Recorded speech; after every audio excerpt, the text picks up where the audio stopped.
One man's vision to build a self-sustaining empire in the jungle would end in controversy, collapse, and ecological scars that remain to this day. Daniel K. Ludwig was a billionaire unlike any other.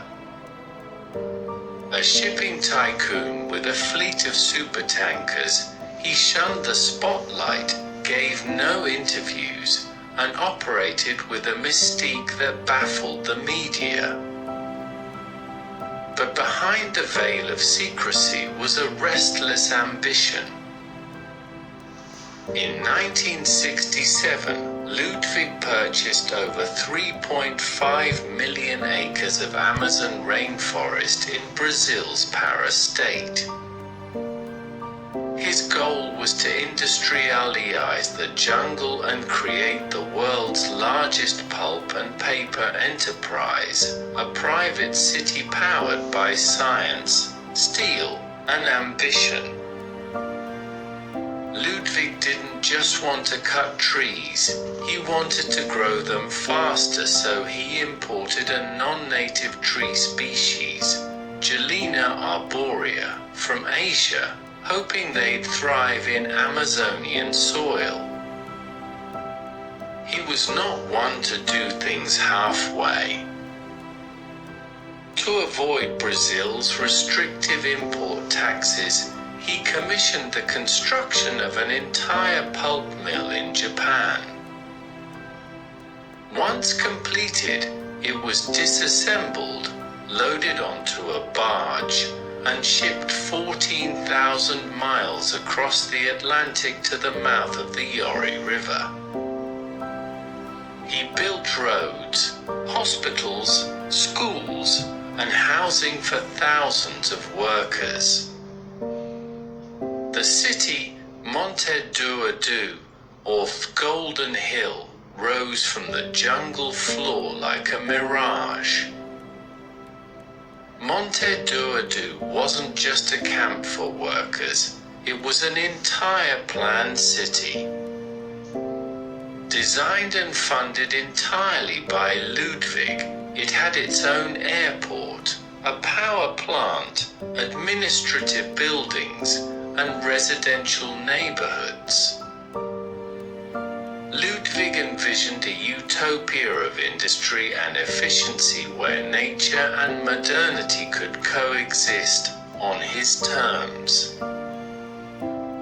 Workers from all over Brazil came chasing opportunity, while experts from abroad were flown in to manage operations. But Ludwig's dream came at a heavy cost. To fuel rapid growth, he planted vast fields of Gelina arborea, a fast-growing tree imported from Asia. The monoculture spread aggressively, choking native biodiversity. The Gelina trees refused to grow as expected. The soil was wrong. The bugs were relentless. Disease spread among the crops. And the imported mill was too complex and too costly. Breakdowns were constant. It was hot, hard, and endless. Many workers got sick, some left while some had no choice but to stay as wages were low.